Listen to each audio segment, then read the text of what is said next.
Hello. Thank you, B-Sides, for having me. I really appreciate it. This is, I think it's one of the better security events. I've spoken at B-Sides Las Vegas, San Francisco, Vancouver, Portland, DC as well. Last year I actually presented at DEF CON, which was pretty scary, actually. So you guys are a little friendlier, hopefully. Don't throw anything, please. So today I'm going to be talking about data science or pseudoscience, applying data science concepts to InfoSec without a PhD. That's my Twitter handle and my email. So if you guys do have questions and you don't want everyone to hear it, feel free to email me. I do want to have a disclaimer here. I am not a data scientist. But I've actually had the opportunity to work with data scientists. I actually went to a hackathon with the company I work for, which I won't say where I work. I went to a hackathon with two PhDs. One was from MIT, one was from Purdue. I have a lot of respect for them and what they're doing. I think one of the challenges has been, though, is communication with some of the data scientists. I don't know, has anyone actually talked to a data scientist? Yeah, it's kind of difficult sometimes to get a straight answer from them when you're actually having a discussion, and I think that's one of the challenges. Is we need yes, no types of answers, and it's very difficult to get a concrete answer sometimes from a data scientist. And it's also very difficult to understand some of those concepts and how they actually apply to InfoSec. And so I really wanted to dig in deeper and try to identify how we can leverage data science and try to explain it in more simpler terms. So just a little bit about me. My name is Ken Weston. I've been involved in security and technology for the last 16 years, trained in both defensive and offensive security. I actually presented at DEF CON last year where I talked about being a professional cyber stalker, where I actually put a lot of bad guys in jail using data. So I was really interested in collecting information, data mining, open source intelligence in particular. I'm currently focused on security analytics, and I hate tomatoes and math, so a little bit about me.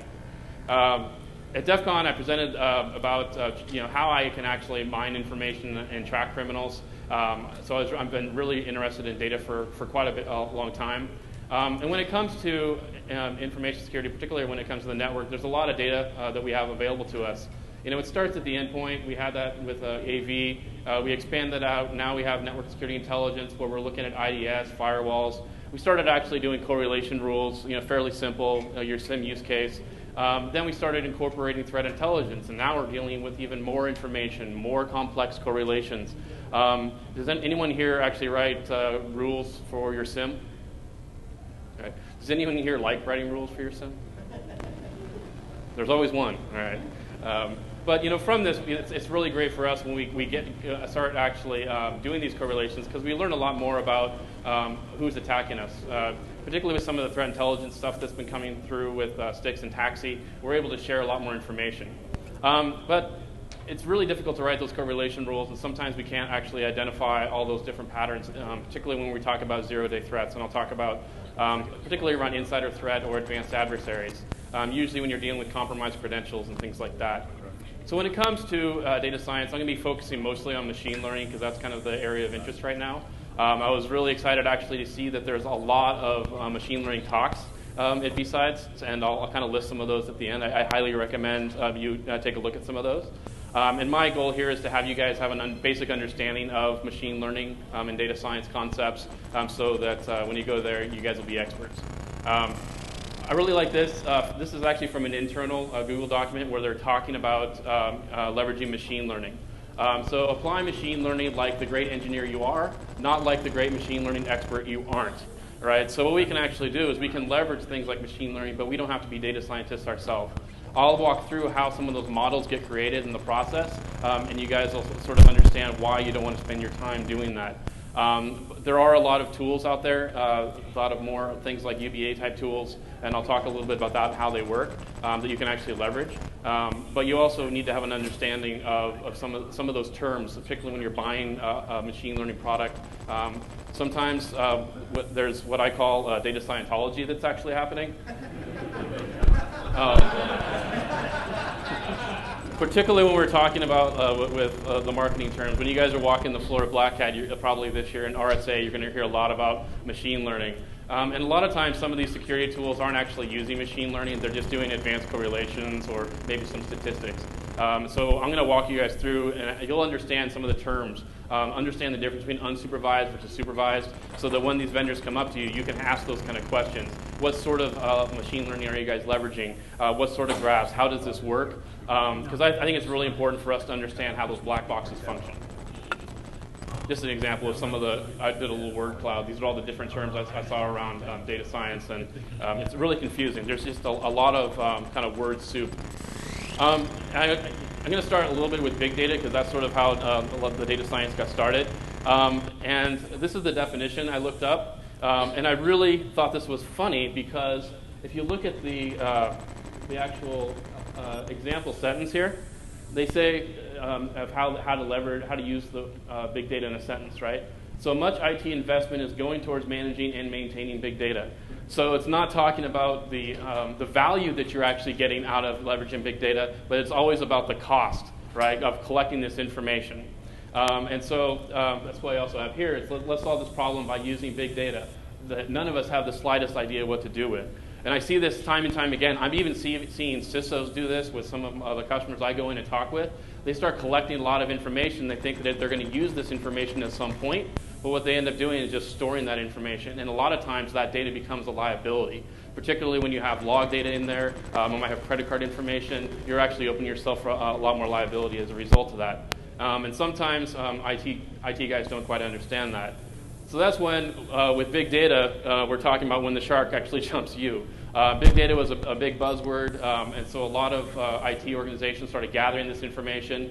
And then security guys are expected to also make sense of this information. Here's terabytes of data or petabytes of data.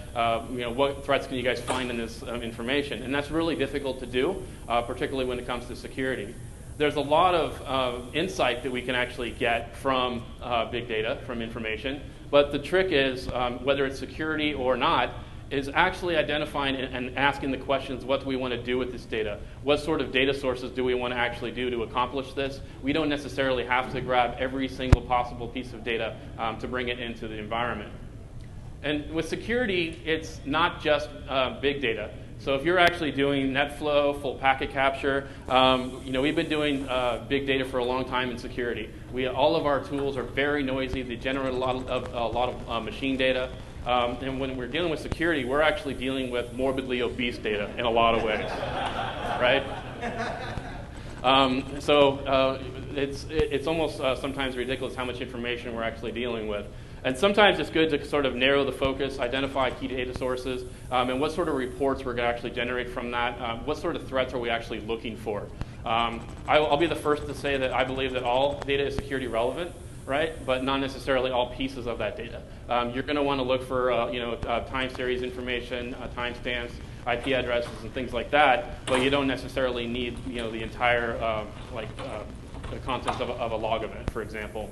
And there's a term that comes up a lot in data lake. And basically what this means when I hear in IT is I just think, oh, so you guys have a bunch of information that you don't know what you're going to do with yet. But you're going to start collecting that information, and this is what it sort of becomes, right? Particularly for security, these data lakes are not going to be particularly useful. If it's just a bunch of stagnant data, when we're dealing with data, it has a half-life. The longer we have that information, the less valuable it actually is. Our adversaries, they change their tactics, their tools constantly. So if we're holding on to this information, the attack information that we're actually running models on a year ago is not going to be relevant today. So what we want to do is we want to actually, I'll talk a little bit how we make that data flow. So there's some differences then between big data versus data science. And I like to compare this as Hoarders versus an Amazon warehouse, right? Anyone see the show Hoarders? Okay, yeah. The idea here is like people collect all this crap in their house. They can't get rid of it. They don't know. It's a mental disorder almost. But with a Amazon warehouse, the idea is to get information in and to get things in and get things out. It has throughput, right? In order to do that and actually to accomplish that, they have to be highly efficient. They have to be able to tag those particular packages to actually get it out of the door. So what we're doing is we're talking about collection versus insight. When we actually start applying data science to our data flows, we're actually able to gain insight from that versus just reporting that information. So we want to make big data flow. We want to move beyond just a data lake, but we want to move into this sort of flowing type of environment. That's how we're actually able to gain insight. And so one way we can accomplish that is with what's called a Lambda architecture. You guys know where this is from? Am I dating myself? All right. Revenge of the nerds. Lambda, lambda, lambda, right? So, Lambda in physics actually represents half-life or a wavelength. It's also a pretty awesome game, right? It has the symbol for Half-Life, the video game. But a Lambda architecture, is a useful framework to think about designing big data applications. Nathan Mars, who worked at Twitter, he designed this generic architecture for addressing common requirements for big data based on his experience working on distributed data processing systems at Twitter. Lambda architecture is a data processing architecture. It's designed to handle massive quantities of data by taking advantage of both batch and stream processing methods. This approach to the architecture attempts to balance latency through and fault tolerance by using batch processing to provide comprehensive and accurate views of batch data, while simultaneously using real-time stream processing to provide views of streaming online data. So there's a lot of kind of technical gobbledygook, but what it actually allows us to do is to deal with a lot of massive data sets. We can actually move data into the master data set and allows us to run batch processes on that information. This is important because this is where you're going to see a lot of machine learning algorithms leverage that data. But then we're also able to look at real-time information as well. And then we're able to run queries, and we can actually see this information flowing through. So if you look at a lot of the tools for machine learning, for security, this is the type of architecture they're actually built on top of. And if you want to get a little more technical and try to build your own, these are sort of some of the tools, the open source tools you're going to hear about. Hadoop, of course, Cassandra, Spark for the speed layer, and then Kafka for gathering information. And if you want to learn more about this, I highly recommend this book. It was actually written by Nathan Mars from Twitter and how he actually built out this architecture. If you don't want to learn about how to deploy Hadoop, things like that, you don't need to, but the first maybe 3 to 4 chapters I highly recommend. At least you understand a little bit more how that works. So now we're talking about how to collect information, how to get it to flow.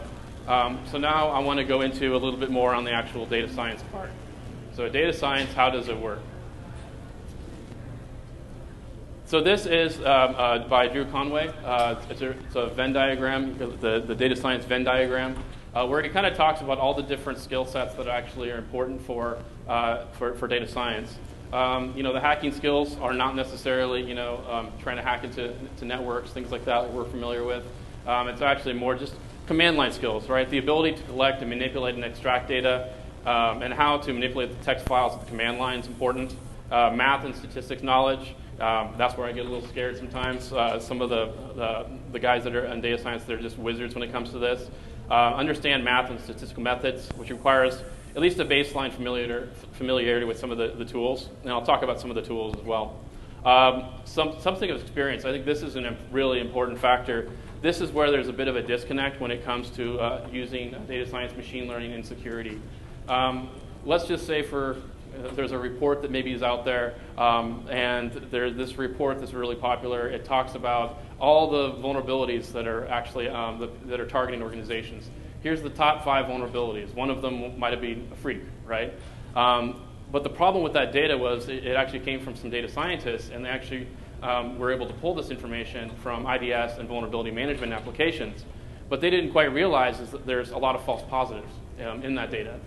So data scientists, they may go look at the data, but without any sort of knowledge when it comes to security, they don't really understand how to make sense of it, and they start to make assumptions. And that's where things get really dangerous when we start talking about this danger zone here, right? So you have the skills, just enough to get dangerous, but if you don't have that substantive experience, a lot of things can fall apart. So when I talk about machine learning, a lot of times people will say, oh, it's AI, they're going to come take my job. I guarantee you that security analysts in particular, the salaries are increasing. The goal here in actually leveraging data science and machine learning is not to replace you. The goal is to enhance you. So this is more what it's going to look like. So leveraging things like machine learning, we're going to be able to identify patterns. We're going to see things in our environments and our data that we weren't able to see before. So that's the whole idea of this. And a lot of times, too, if you actually leverage machine learning, you don't have to hire maybe quite as many analysts, but you'll also have a fatter paycheck as well if you actually understand some of these concepts and can deploy them. So some of the tools that are actually used for machine learning, there's Java, Scala, R. So these three are usually what you're going to see data scientists use. I stick with Python because that's basically what I know how to program in. I'm kind of a shitty programmer, and I know Python, so that's what I work with. And in Python, there's actually a really cool library called scikit-learn. So has anyone used this library before? Curious. So I'm kind of curious, how many of you are actually using machine learning in your environments? Very cool. Awesome. It's really good to see. So there's a lot of algorithms that actually come with this. You can actually look here if you go to the website. There's algorithms for classification, regression, and I'll kind of go through and define some of those and what they are. But one of the challenges, too, is that you also have to visualize that information. I think one of the critical things for the analyst is not necessarily just gaining that insight, but how do you actually make that information useful to the analyst so it makes sense to them? And so what I actually use is Splunk. They actually have a machine learning toolkit that's free. You can actually download the free version of Splunk, and then you can run all these exercises I'm walking through. I'm actually going to use some of their demos, actually. You can download Splunk directly from their website. You run it local on your computer, which I'm going to do. You install this application, and then it'll show you there's another dependent application that you have to install, and you're good to go. And the nice thing about this is that I don't have to worry about visualization. There's all sorts of visualizations that are available to me, so I can run and create models and then create these nice visualizations without having to mess with a bunch of other dependencies. I'm kind of lazy, so trying to install these different dependencies and do visualization in Python is really hard, and it takes more time than I want to spend on it. So I'm going to talk a little bit about different types of machine learning. There's two main types. There's supervised machine learning, where the focus is to build models that make predictions based on evidence and labeled data in the presence of uncertainty. As adaptive algorithms identify patterns in data, it sort of learns from those observations, and you create models as a result of that. Then you have unsupervised machine learning. This is where we're able to draw inferences from data sets that may not have labels. And I'll talk about the differences between label and unlabeled data. There's also semi-supervised machine learning, which gets a little more advanced, but it's talking more about using labeled data to go out and actually label unlabeled data. So if we're able to do supervised learning, we're generalized from some of the labeled data. So this is an example. We're able to identify that. Usually that data is in some sort of a table, but just nice visualization there of it. Supervised machine learning, there's three core areas that it's actually used. So regression. So a regression problem is when the output variable is a real value, such as authorizations over time. And I'll show some examples of that. Classification is a classification problem when the output variable is a category. It could be binary, it could be malicious, non-malicious, authorized or not authorized, spam, not spam. And then you have anomaly detection, where you're able to identify unusual activity, learn what normal looks like. Example would be a history of normal web authorizations to then identify anything significantly different. This can also be used a lot in fraud, right? So here's sort of the process that we go through to create a supervised machine learning algorithm, right? So we have raw security event data. The data scientist will take a sample. He'll start developing and training the model, and then he'll test that, and it's a highly iterative process. He'll write an algorithm, and then he'll have a product, right? But he's not done yet. A lot of times when they write these algorithms, it's one thing to have, to run these models on very clean data, but when you actually release these out into the real world and look at real data, that's when sometimes things will fall apart and the wheels will come off. And that's where you have to have a sort of this verification process. Then we actually move that into production. So this is very similar to a process you might have for maybe developing correlation rules, IDRS rules, firewall rules. So just imagine that process, but maybe 10 times more complex, more math, and a lot more profanity. And then this is what it might look like. So this is a sample. So maybe we're running a model where we're trying to identify malicious domains. It's going through and it can identify using, this is all sort of tag data, and it can create and identify that, yes, these two are malicious. Hey, a string of consonants, numbers, all these sorts of things, that has identified malicious domains. What it's actually looking at is a list of known malicious domains. So you have to have a list of known malicious domains to run this sort of thing, where I can actually start to differentiate and identify the differences between those. So with supervised machine learning with regression, so it's used for predictive modeling to investigate the relationship between a dependent target and independent variable. So a few examples of algorithms that you're going to run into. So this is, memorize these, use them at cocktail parties. You'll sound smart. I'm going to focus just here on linear regression in our example. It's one you're going to run into quite a bit. So I'm going to do a demo where we're actually going to predict VPN usage. So let's say you've been tasked with identifying or predicting how much your VPN is going to be used. And I know this never happens, but the IT guys, they forgot to enable logging on the VPN. It never happens in real life, I know. So what we're going to do is we're going to actually look at internal applications. We're going to look at how they're used. And we know that in order to use an internal application, they have to access the VPN, so we can make a prediction about VPN usage based on that information. So without further ado, please work. All right. So I have there's a CSV file. Its app usage is basically that same data I showed you. Here's what it actually looks like. It's just a simple CSV file with the data, and it's tagged.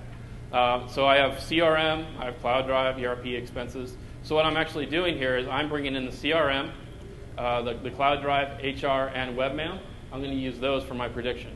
Then what I do, I can run this. I fit this to the model.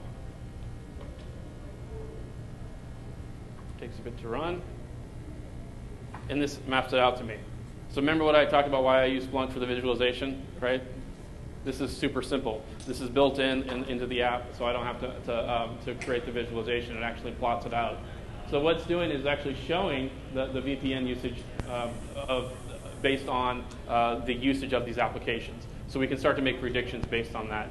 So I don't know what the actual VPN data is, but I know that there's a relationship between the applications and VPN, and then I'm able to make these predictions.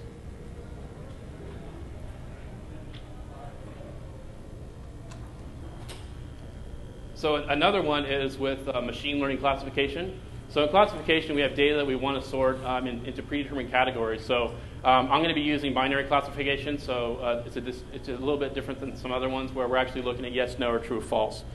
So again, I'm trying to keep these really kind of dumbed down and fairly simple. So this is what our CSV file looks like in Excel. We've cleaned it up. So basically we have a training data set that's been cleaned up for us. We have data samples from multiple firewalls.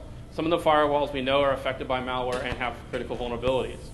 We may know that the number of our firewalls are affected by a critical vulnerability, but are not sure if they've been exploited by malware targeting that vulnerability. Or the inverse may be the case, where we suddenly see a number of firewalls hit by malware, and we want to identify if they're affected actually by a known vulnerability. Right? So this is, again, is another example of it's important to have domain expertise.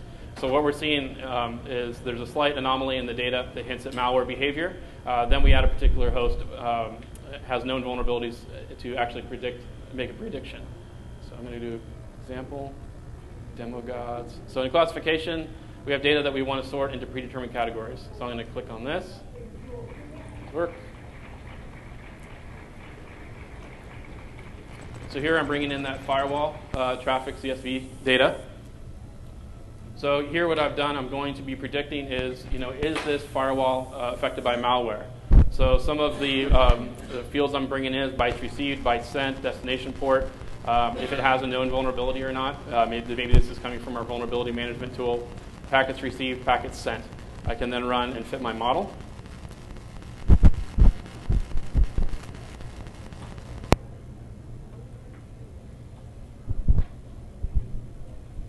So now we're down here with our classification results. So what this does is it's looking at the data and it's actually looked at how successful it was with its prediction. So for the the predicted no, is it affected by malware? It has an 83% confidence. Predicting yes, it has a 78% confidence. And I can add additional fields. Maybe if I can remove one, let's say I remove, I don't know if it's vulnerable or not. There's a vulnerability on that host.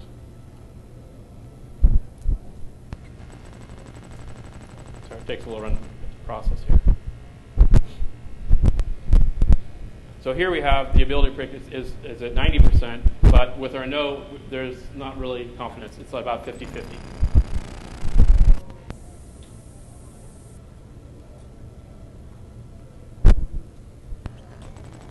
So another one would be anomaly detection, numeric outliers. So what we're going to do is look at logins versus predicted over time.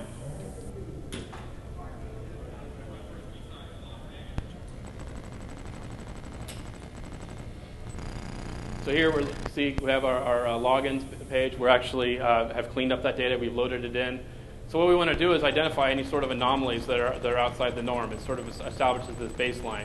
And we see a number of outliers, right, that are actually in this graph. Another nice thing is the visualization. So let's say I want to update the threshold for this. So then I'll have fewer outliers, of course. Okay. And now I see that, okay, there's something that's happening here. So this is another example of having the substantive experience when it comes to this. So on November 26th, we were attacked, right?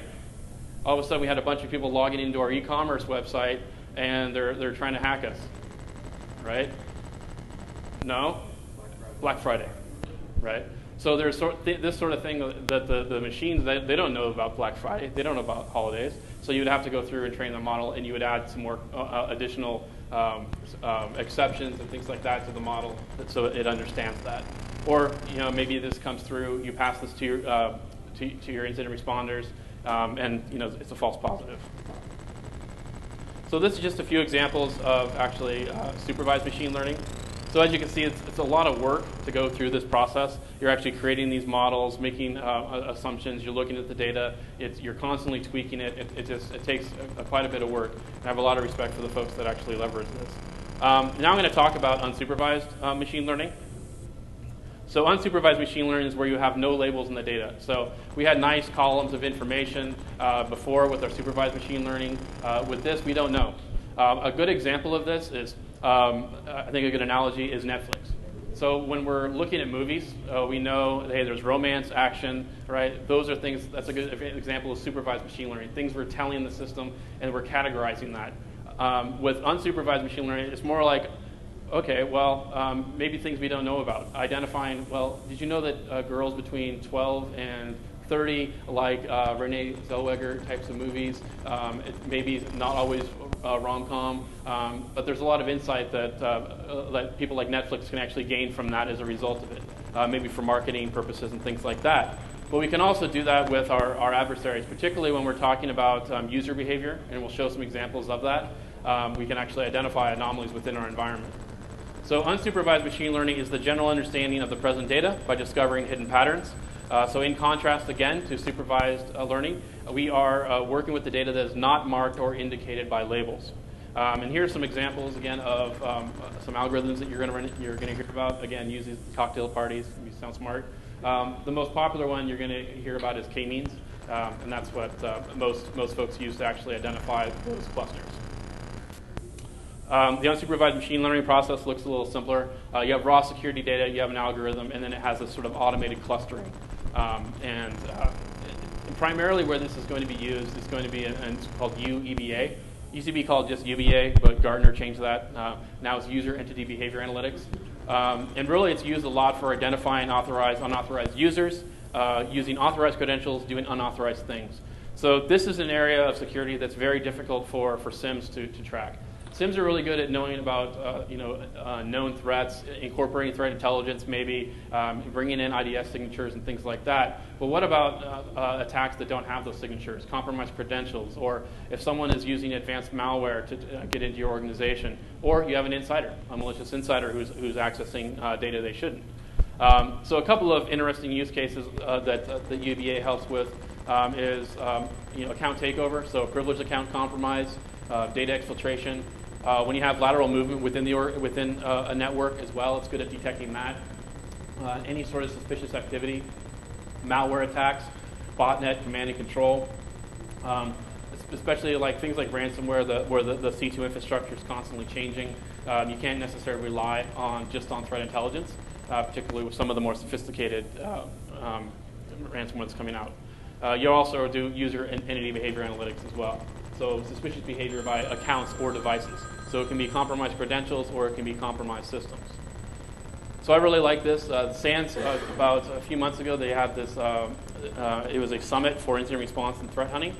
And they actually modeled out this threat hunting maturity model, where most folks are using ad hoc search, statistical analysis, visualization techniques, and aggregation. So here we have basic log search. We have maybe creating some dashboards, visualizations, leveraging our SIM.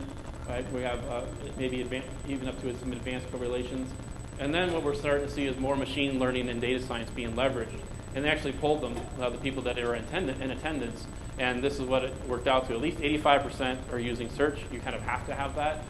So even if you identify something strange here, you have to be able to go back and access the original log data for your forensic analysis.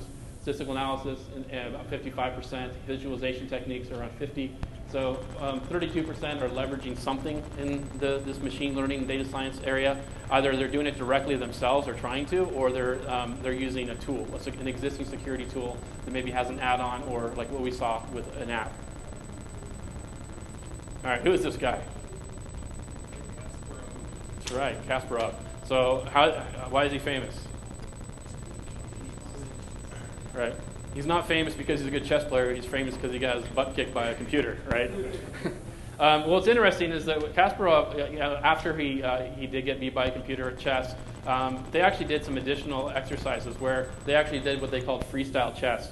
And where they actually found was that a weak human plus machine and better process was superior to a strong computer alone, and more remarkably superior to a strong human plus machine and inferior process. So someone who is not necessarily good at chess, having machines to strategize, it's really interesting that the combination of the strong human, the machines, and the process were better, right? So so this carries over into what we're doing, right? So leveraging machine learning, we don't want to rely on it completely. We still have to have the strong analysts. We still have to have a process around it. So one thing I want to talk about too that we want to incorporate from data science is threat modeling with graphs.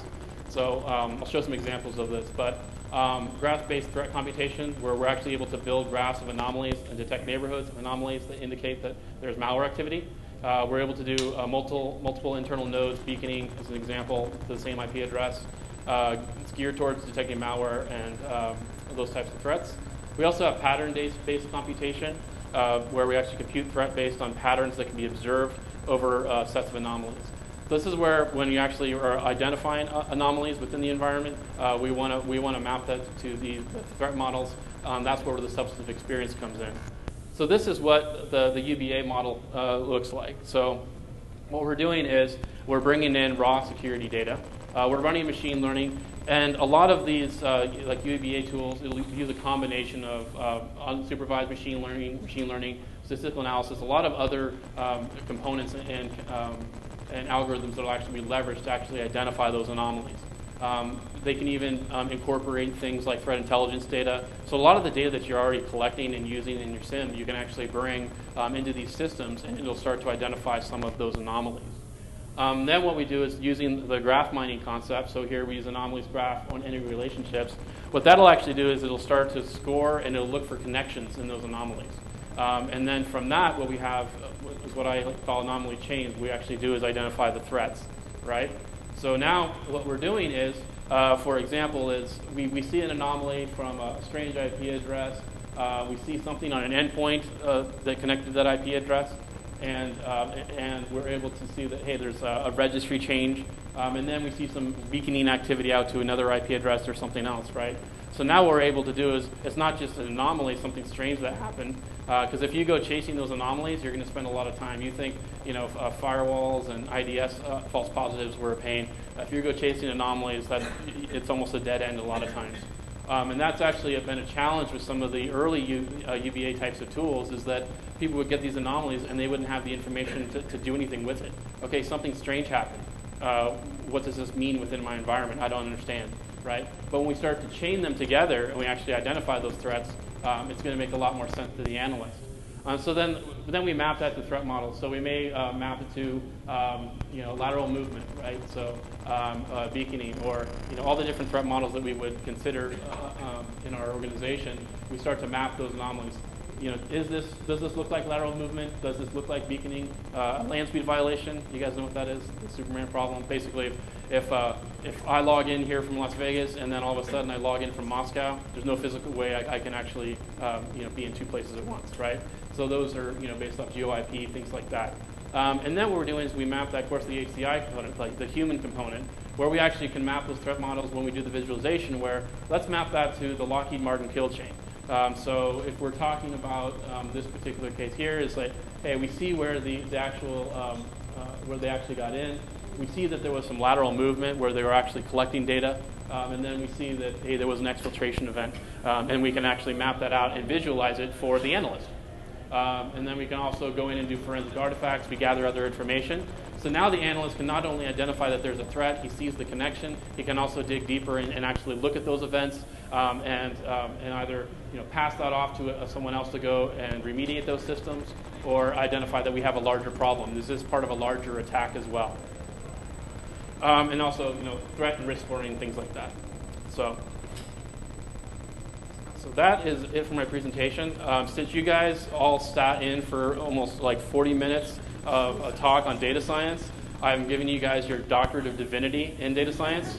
You guys are all now PhDs. So when you get your slide, print this out, show it to your employer. All right. So again, I think it's really interesting that there's a lot of great talks on machine learning. I wanted to highlight some of the other talks that are happening.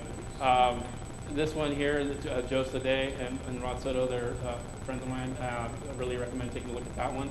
But these all look really interesting. I think it's really interesting how machine learning is actually being leveraged.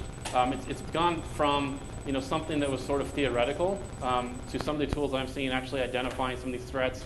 I've seen it in actually in some of the customers I'm on site with, where they started to run these tools. It takes about, it can take anywhere from about 6 weeks before you'll actually start to identify those anomalies, and it's very different than your SIM use case where you can write the correlation and see it now.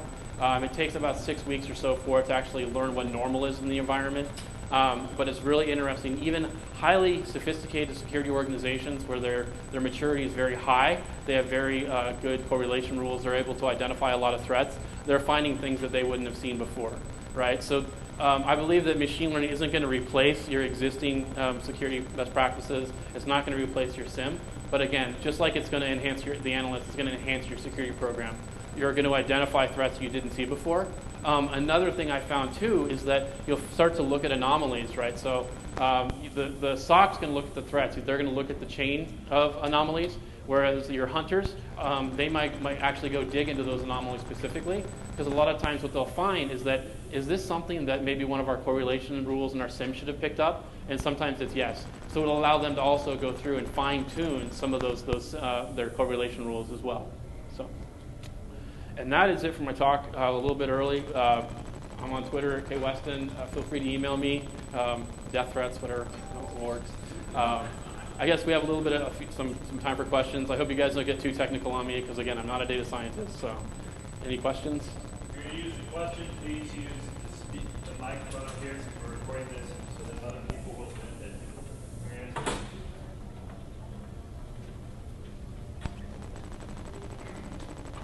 Hey, great talk so far. But you mentioned you're using the tooling from Splunk for your visualizations and some of your modeling. Are you aware of any tools related or used for like Elasticsearch or those platforms?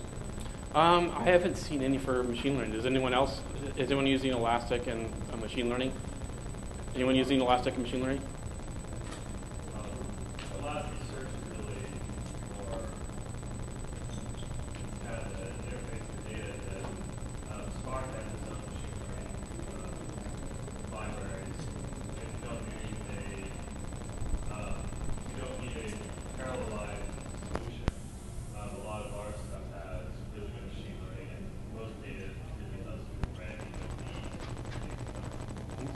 Yeah, I use Splunk because I know it, and it's also where like data that I want to go and look at is going to be in. So that's just the tool that I use. That's why I wanted to list all the different tools. There's tons of them out there. I don't even understand how some of them work, frankly. That's well beyond what I do. But it's important to understand what tools that some of the data scientists are using. So at least you can understand, hey, they're using Scala. Well, maybe that's not going to work in my environment.